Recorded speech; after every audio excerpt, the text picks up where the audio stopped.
Guys, are you ready to give up on Quant? It's hard not to. I mean, let's be real. It went from $150 approximately a few months ago down to 92. We've been sitting here watching altcoin after altcoin run. AI had its turn, real world assets, memes. Guys, memes had it run. And something like an Overledger platform that promised so much technology, CBDCs for government entities, has not done anything. But is the project dead or are they staying active? When could the move for Quant really be? We're going to go over everything Quant in this video and more. But first, I want to welcome you all back to Freeman Finance and Crypto, where if it makes money, it makes sense, guys. I'm grateful for every single one of you. I'm talking to you.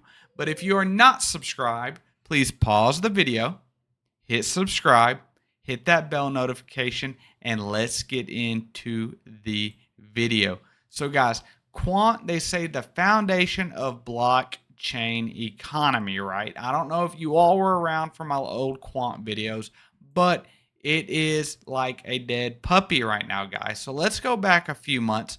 We were at these highs of over $140. We had this momentary dip down to about $88. And now we're getting very close to that again, guys. Quant has fell from, I've watched it be 37 in overall market cap to now 71. Is this project dead? It's what I keep asking myself. We know it has some of the best tokenomics in all of crypto, with a max supply of 21 million QNT tokens to ever be made, with the total supply circulating of 14.6 million, yet the price is only 92 and it's falling in market cap. If you do not know what Quant is an Overledger platform working with some of the biggest entities in government in Europe and in the UK. But for any of you that do not know what Quant is an Overledger platform that's been working with some of the biggest government entities over in Europe on making CBDCs and connecting things like MasterCard to blockchain and everything in between. Let's review a little bit. So Quant project called the Quant Network aims to address blockchain's interoperability issues, guys, by using the Overledger operating system. Okay, Gilbert Verdian is the founder. We will go over his qualifications in a minute.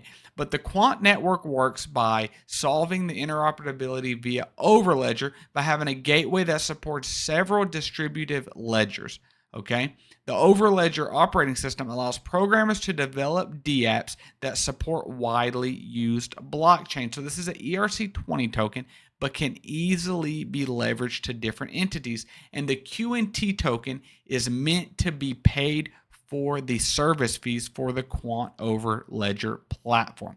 The Quant token is not bought directly by these entities that will subscribe, and I'll explain that in just a second, but they pay in fiat, and then the Quant Foundation turns that fiat into QNT tokens. So just to go over the pricing a little bit, this is what the three packages look like. One's free as a trial, $179 a month, and almost $400 a month. So you would pay $379 a month to Quant, and Quant would turn that $379 right now into about 4 QNT purchased, taking them off of the overall market. So that's what Quant is, and they have some of the best team in the game. And if there's anyone wanting to build a CBDC based crypto overledger for government entities, it would be this man right here, Gilbert Verdian. When we look at his credentials, guys, it is bar none. When we look at his resume,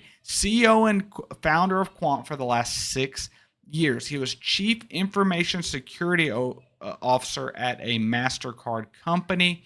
Then before that, he's been Chief Information Security Officer at a health company, Director of Cybersecurity at a company. Guys, this just keeps going. Security Lead at Ministry of Justice UK, Digital Security at BP. Guys, it just goes on and on. And with all these different large companies this man's worked for, you know he has connections, everything from government entities to large enterprise companies. But again, why isn't Quant making progress? Are they still making moves? Well, they are. rest assured. So this was a few months ago. This was the biggest thing, Project Roslyn, that was working with the Bank of England on testing this theory and CBDCs. But they didn't stop there, okay? They're talking about real-time tokenization, okay? They're going to get into tokenization of real-world assets. I really believe it. At this EBA Day, it's an annual summit for lending and payments in Europe, and they're going to discuss about CBDCs, commercial bank money, but they don't stop there. I mean, they're continuing to move, and I'm going to review this in just a second, making CBDCs work for offline payments. Think about that. Everything with crypto, we need the internet. Well, what happens if you don't have the internet? What happens if you're at your grandma's house in the village and you need to pay for something? Well, they have figured out a way to solve that, guys. So, as it says, CBDCs are built on an electric payment system, which comes with its own challenges because you have to have the internet no matter what, guys. And we know internet is available in the majority of the countries. We're blessed to have it. That's why you're watching the Freeman and Finance channel right now. But the way they're wanting to do it is you could add money to an offline CBDC wallet via the online CBDC wallet and be able to use that offline. Now, you better not run out of money that you have offline, right? It's kind of like if you go somewhere that is cash only, you better have enough cash, right? Because there's no getting it back. But as it says here, for central banks across the world who are exploring CBDCs, developing a secure offline digital version of cash is imperative. But what else are they working on? They're continuing to do even more, guys. As it says right here, they're talking about real-time tokenization again, guys. Tokenization, tokenization, tokenization. Right here, offline capability for CBDCs.